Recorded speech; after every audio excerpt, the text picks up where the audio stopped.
আসসালামু আলাইকুম ও রহমতুল্লাহি ওবরকাতুহ। আলহামদুলিল্লাহ আলহামদুলিল্লাহি ওকাফা ওয়াসালামুন আলা ইবাদিহিল্লাযীনা ইসতাফা। আম্মা বা'দ ফাআউযু বিল্লাহি মিনাশ শাইতানির রাজীম। বিসমিল্লাহির রহমানির রহিম। ইকরা বিসমি রাব্বিকাল্লাযী খলাক খলাকাল ইনসানা মিন আলাক। وقال النبي صلى الله عليه وسلم طلب العلم فريضة على كل مسلم আউ কামা ক্বালা আলাইহিস সালাতু ওয়াসসালাম। আলহামদুলিল্লাহ। সম্মানিত দিনদার মুসলমান ভাই ও বোনেরা, যে যেখান থেকে আমাদের এই ক্লাসকে দেখতেছেন, সকলকে জানাই আন্তরিক শুভেচ্ছা ও অভিনন্দন।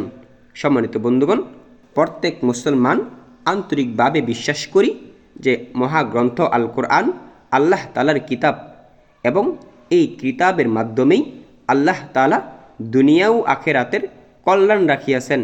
সুতরাং এই কোরআনে কারিমকে শুদ্ধ করে পড়া প্রত্যেক মুসলমানের মৌলিক দায়িত্ব।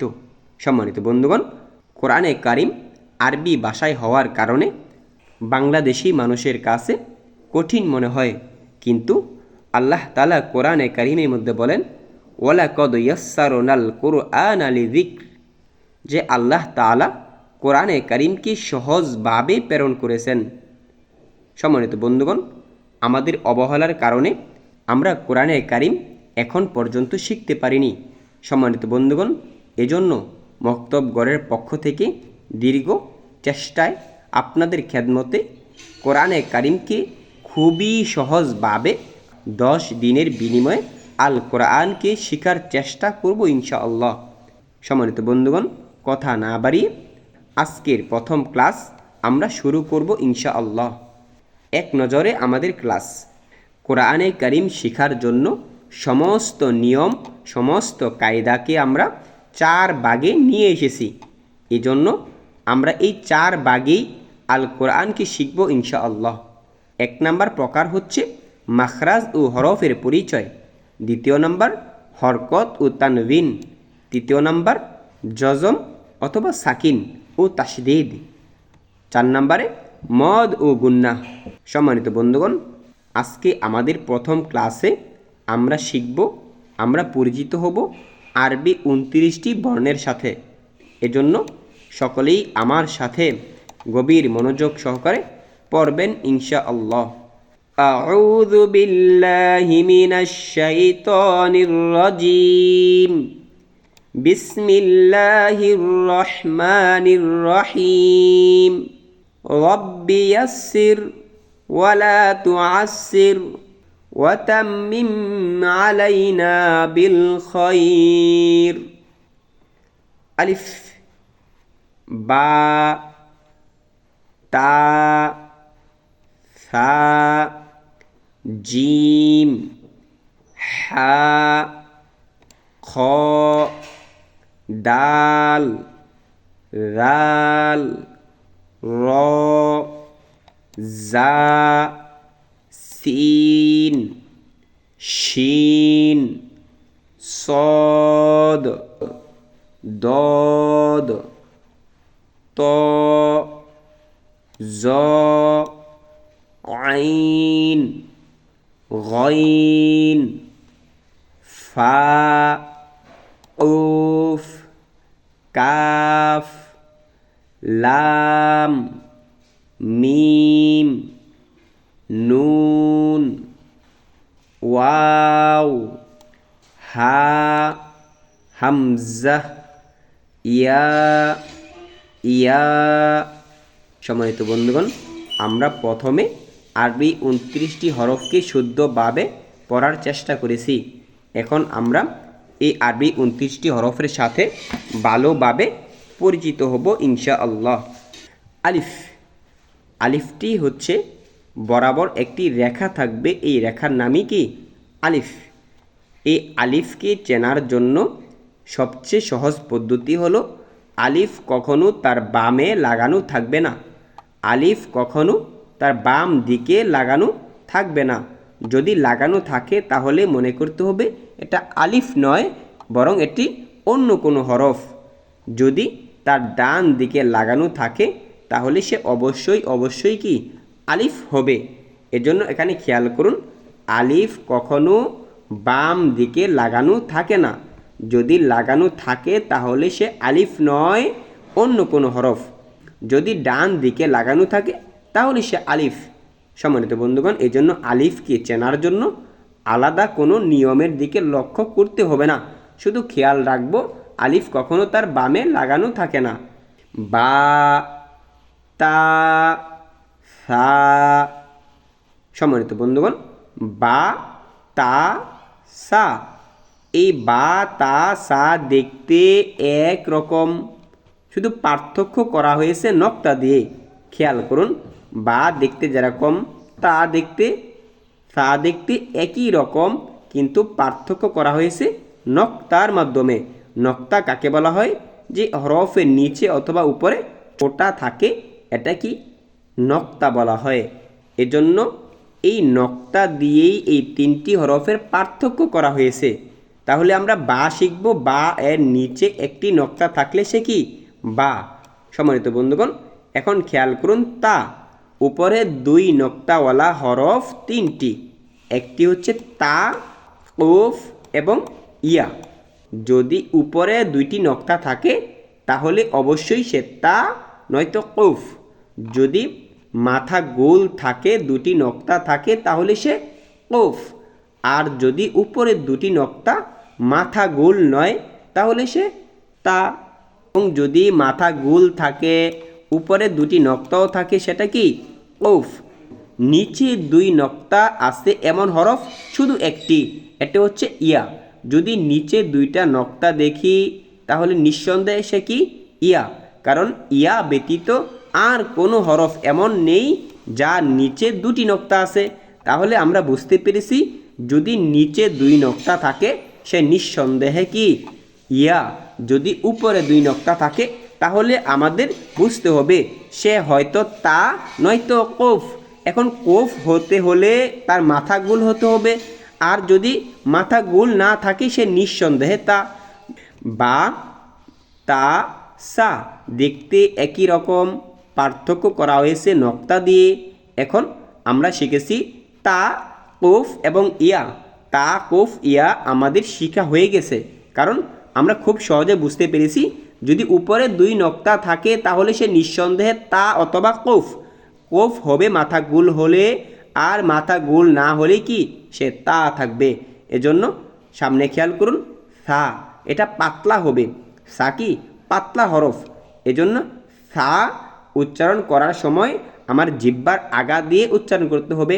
সা, সা। তিন নক্তাওয়ালা হরফ দুইটি, সা এবং শিন।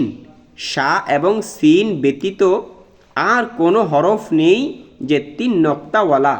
তাহলে সা এবং শিন আমাদের বুঝতে হলে যদি দাঁত থাকে, তিন নক্তা থাকে, যদি তিনটি দাঁতওয়ালা হরফ এবং উপরে তিন নক্তা থাকে তাহলে নিঃসন্দেহে সে শিন।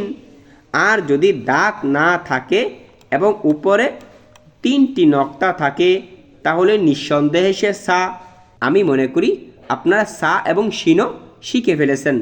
সা অর্থাৎ দাঁত নেই, তিন নক্তা আছে, সে সা। দাঁত আছে, উপরে তিন নক্তা আছে, সে শিন। কারণ সা এর কি নেই? দাঁত নেই। সম্মানিত বন্ধুগণ, এখন খেয়াল করুন, জিম, জিম, হা, খ, জিম, হা, খ। সম্মানিত বন্ধুগণ, খেয়াল করুন, জিম, হা এবং খ দেখতে একই রকম, পার্থক্য করা হয়েছে নক্তা দিয়ে। জিম, হা, খ দেখতে একই রকম, পার্থক্য করা হয়েছে নক্তা দিয়ে। যখন হা হবে তখন সে খালি থাকবে। যদি উপরে এক নক্তা থাকে তাহলে খ, আর নিচে এক নক্তা থাকলে জিম হয়ে যাবে।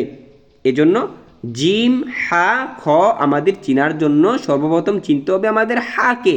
হাকে চিনার কারণেই জিম এবং খ চিনতে পারবো।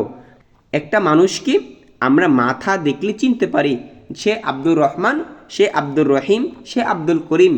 এমনিভাবে আমি হরফকেও চিনব তার মাথার দিকে লক্ষ্য করে। এজন্য এই 29টি হরফের সাথে আমাদের এমন পরিচয় গড়তে হবে যে তাদের মাথা দেখলেই চিনতে পারি যে এটা হা, এটা জিম, এটা খ। এজন্য আমাকে বেশি বেশি এই হরফের সাথে পরিচিত হতে হবে। সম্মানিত বন্ধুগণ, আপনার চেষ্টাই আপনাকে পথ দেখাবে। আপনার চেষ্টার দ্বারাই আপনি আল কোরআনকে শুদ্ধভাবে পড়তে পারবেন। তাহলে জিম হা খ দেখতে একই রকম, পার্থক্য করা হয়েছে নক্তা দিয়ে। জিম এর নিচে এক নক্তা, হা খালি, খ এর উপরে এক নক্তা। হা এটা কি হবে? শক্ত হবে। হা উচ্চারণের বেলায় খুবই শক্ত উচ্চারণ হবে। এখন খেয়াল করুন, ডাল, রাল, ডাল এবং রাল, ডাল এবং জাল দেখতে একই রকম, পার্থক্য করা হয়েছে নক্তা দিয়ে। এই জন্য ডালকে শিখতে হবে আমাদের সহজভাবে, যে আমাদের ডান হাতকে যদি বাঁকা করি, যদি ডান হাতটাকে বাঁকা করি কেমন হবে? এরকম হবে ডাল। তাহলে ডাল এবং রাল দেখতে একই রকম, পার্থক্য করা হয়েছে নক্তা দিয়ে। ডাল, রাল, ডাল এবং জাল এর মধ্যে পার্থক্য হলো নক্তা। যদি নক্তা থাকে তাহলে জাল, না থাকলেই ডাল। জাল হবে পাতলা। পাতলা কেমন পাতলা? রাল যেমন সা আমরা পড়েছি জিহ্বার আগা দিয়ে, রালও কি জিহ্বার আগায় উচ্চারিত হবে। রাল, রাল, র, র, জা। এই র হরফটা মোটা, এর জন্য র উচ্চারণের সময় মোটা করে র, র এটা মোটা হরফ। জা এটা শক্ত হরফ, জা শক্তভাবে, জা, র, জা। রটা, র এবং জা এর মধ্যে পার্থক্য হলো নক্তা। র শিখতে পারলেই আমরা যাও শিখতে পারবো।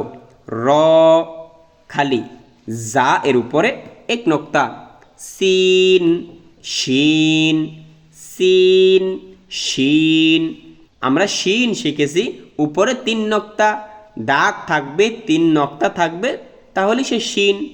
আর দাঁত আছে নক্তা নেই, তাহলে কি? সে সিন। সিন হবে নক্তা সারা, আর শিন হবে 3 নক্তাওয়ালা। সদ, দদ, সদ, দদ এই হরফগুলোও কি মোটা হবে। ত, জ, সদ, দদ, ত, জ এই 4 হরফ মোটা হবে। সদ এবং দদ দেখতে একই রকম, পার্থক্য করা হয়েছে নক্তা দিয়ে। ত এবং জ দেখতে একই রকম, পার্থক্য করা হয়েছে নক্তা দিয়ে। আইন এবং গইন, আইন এবং গইনের মধ্যে পার্থক্য হলো নক্তা। আইন হবে খালি, আর আইনের উপর যদি এক নক্তা থাকে তাহলে সে গইন। আইনের উচ্চারণ হবে শক্ত, গইনের উচ্চারণ মোটা। আইন, আইন, গইন, ফা। সম্মানিত বন্ধুগণ, আমরা শিখেছিলাম কৌফ। কৌফ হবে 2 নক্তা এবং ফা হবে 1 নক্তা। মাথা গোল হবে, উপরে 1 নক্তা থাকবে, তাহলে সে ফা। এবং মাথা গোল হবে, উপরে 2 নক্তা থাকবে, তাহলে সে কি? কৌফ। সম্মানিত বন্ধুগণ, এখন খেয়াল করুন, কাফ, লাম, মিম। কাফ, লাম, মিম স্বাভাবিক হরফ। নুন, নুন ঠোঁট গোল হবে, নুন। ওয়াও, ওয়াও ঠোঁট গোল হবে। হা, হামজা, ইয়া। সম্মানিত বন্ধুগণ, আজকে আমাদের প্রথম ক্লাসে আমরা এই 29টি হরফের সাথে পরিচিত হওয়ার চেষ্টা করেছি। আপনি যদি আপনার চেষ্টাকে হাতিয়ার বানাতে পারেন তাহলে অবশ্যই অবশ্যই আপনি মঞ্জিলে মাকসাদ অর্থাৎ আল কোরআনকে শুদ্ধভাবে শিখতে পারবেন ইনশাআল্লাহ। এজন্য এই প্রথম ক্লাসে আমরা সকলেই আরবি এই 29টি হরফের সাথে ভালোভাবে পরিচিত হব, যাতে আমরা আগামী ক্লাসেও এই 29টি হরফকে চিনতে পারি। সম্মানিত বন্ধুগণ, আগামী ক্লাসেও আমরা এই আরবি 29টি হরফকে নক্তা সারা এবং নক্তাওয়ালা হরফকে আলাদা করে শেখার চেষ্টা করব ইনশাআল্লাহ। আজকের প্রথম ক্লাস এখানেই শেষ করতেছি। আসসালামু আলাইকুম ওয়া রাহমাতুল্লাহি ওয়া বারাকাতুহু।